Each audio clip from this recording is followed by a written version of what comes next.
के कारण और हमारे बीच में नवीन जी जो हमारे युवा मोर्चा के अध्यक्ष भी हैं और जिन्होंने एक कार्यक्रम ऑर्गेनाइज कराया, इनको मैं धन्यवाद करता हूं सबसे पहले कि इन्होंने एक प्रोग्राम और आपसे मिलने का मौका दिया। आप सब भाइयों से मेरा निवेदन है कि ये जो चुनाव है, इस चुनाव के अंदर थोड़ा सा इंटरेस्ट लो।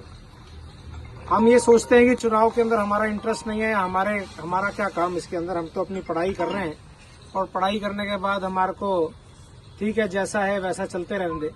तो उससे क्या है कि जो सिचुएशन अभी खड़ी हुई है, बहरोड की जो स्थिति है वो आप सबके सामने है। तो शायद अभी तो आपको कोई इम्पैक्ट नहीं आ रहा, लेकिन आप जब नौकरी लगोगे, जब आप पढ़ाई के लिए, आपके पेरेंट्स हैं वो आपका रोजाना कुशल खेमा जानते हैं और उसके अंदर आपसे फोन करते हैं और पूछते हैं, तो उनको एक क्वेश्चन रहता है कि भाई मेरा बेटा और मेरा बच्चा सही सलामत है कि नहीं।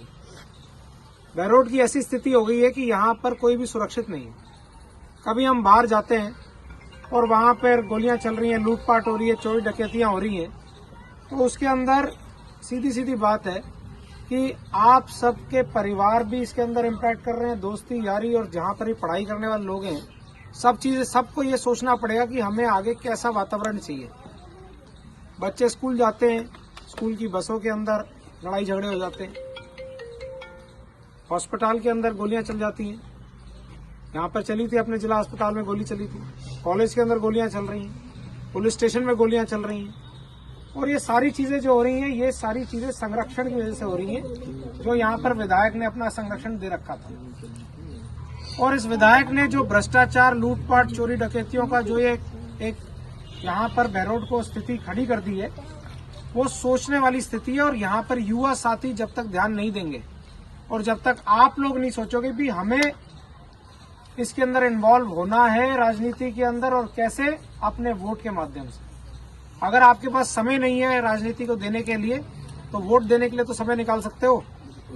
तो 25 तारीख को हम सबको मिलके वोट तो करना ही है भारतीय जनता पार्टी को। साथ ही जो अपने युवा साथी हैं, जो अपने युवा साथी और कहीं जगह हैं, कोई एसएससी की तैयारी कर रहा है, कोई कहीं पे है, उन सबको बोलना है कि आपको 25 को छुट्टी लेके आना है और आपको वोट करना है। क्योंकि अगर आप 25 तारीख को वोट नहीं करोगे तो आप कुछ भी बोलने लायक नहीं हो कि यहाँ पर बहरोड की स्थिति क्या है, क्योंकि उसके अंदर आपकी भी भागीदारी है। आपकी वोट ना करने से भागीदारी है कि आप चाहते ही नहीं कि वो स्थिति सुधरे। क्योंकि युवा साथियों में क्या है कि अपन अपना काम में, छुट्टी में, प्रोग्राम में और मस्ती करने में बिजी हो जाते हैं कि छुट्टी है। लेकिन उसके अंदर हमें 10 दिन, क्योंकि आप 13 तारीख आज होगी, 23 तारीख तक तो कैंपेन चलेगा और 25 तारीख को वोटिंग है। तो ये जो 10 दिन का कैंपेन का टाइम है, इसके अंदर एक एक व्यक्ति, चाहे आप हुक्के पे बैठे हो, चाहे आप किसी से व्हाट्सएप पे बात कर रहे हो, चाहे आप फेसबुक के माध्यम से, सोशल मीडिया के माध्यम से, आप सब लोगों को मोटिवेट करो कि भाई इस बारी तो हमें भारतीय जनता पार्टी को जिताना है। इस बारी यहाँ पे इस भ्रष्टाचारी को, इस विधायक को बाहर करना है।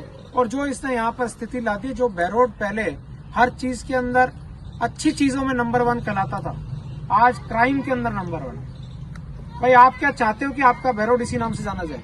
नहीं। तो अगर आप नहीं चाहते और सोचते हो थोड़ा सा भी बहरोड के बारे में, ये आप अपने साथी से भी पूछ सकते हो। इन्होंने आवाज उठाई थी थोड़ी सी, जनप्रतिनिधि है ये, पार्षद है ना, हमारी पार्टी के तो अध्यक्ष भी हैं, और इन्होंने आवाज उठाई थी कि लोगों के काम नहीं हो रहे और इनके ऊपर ही मुकदमा कर दिया गया, इनको अरेस्ट करने की नौबत आ गई, इन्होंने जमानत लेनी पड़ी। तो ऐसे एक से एक आदमी नहीं है, ऐसे अनेकों हमारे युवा साथी हैं जिनको पुलिस स्टेशन में लाया गया, पीटा गया, और जो पढ़े लिखे लोग हैं उनको भी, और जो अपने वैसे साथी हैं उनको भी गलत तरीके से। तो ये चीजें हमें सोचने की जरूरत है। जो व्यक्ति इतने बड़े बड़े वादे किए थे कि युवाओं के साथ खड़ा रहेगा, उसने अपनी असलियत दिखा दी, अपनी गिरगिट की तरह रंग बदल लिया। तो ये मैं आपसे निवेदन करता हूं कि अब आपका मौका है, आप सबको मिलके उसको यहाँ से बाहर फेंकना है, रावण को। और रावण को जलाना कब है? 25 तारीख को, क्योंकि यहाँ रावण तो जला नहीं है। तो रावण जब जला नहीं है तो उसकी चीजें हमें दिखानी है कि 25 तारीख को हम बटन दबा के रावण जलाएंगे और 3 तारीख को हम दिवाली बनाएंगे, और वो होगी खुशहाली की दिवाली। वो होगी यहाँ पर प्रशासन जो ये इतना सारा उन्होंने उल्टी सीधी चीजें करी, उस पर अंकुश लगाने की दिवाली। वो होगी सुशासन की दिवाली। और भारतीय जनता पार्टी जब जीतेगी तो सबके साथ मिलकर काम करेगी। और आपके लिए तो हम सब हैं, यहाँ पर देवेंद्र जी हैं, संजय है, मैं हूँ, कपिल जी है, नवीन है, और सब यहाँ पर लोग उपस्थित हैं जिनको आप डायरेक्टली जानते हो, जिनको अपनी बात रख सकते हो। आप तो डायरेक्टली हमें अपनी बात कह देना, आपका जो भी काम होगा, जैसे भी हम आपको खड़े रहेंगे और काम करा के रहेंगे। तो आपके साथ मिलकर काम भी करेंगे, विकास भी करेंगे, और जैसा आप आदेश दोगे, मैं भी आपका युवा साथी हूँ, आपका हम उम्र हूँ, आपके साथ मिलकर खूब काम कराएंगे। यही मैं निवेदन करने आपके बीच में आया। सभी को दीपावली की बहुत बहुत शुभकामनाएं, गोवर्धन की बहुत बहुत शुभकामनाएं, भाई दूज की बहुत बहुत शुभकामनाएं। जय हिंद, जय भारत, जय जय राष्ट्र। मोहित यादव जिंदाबाद।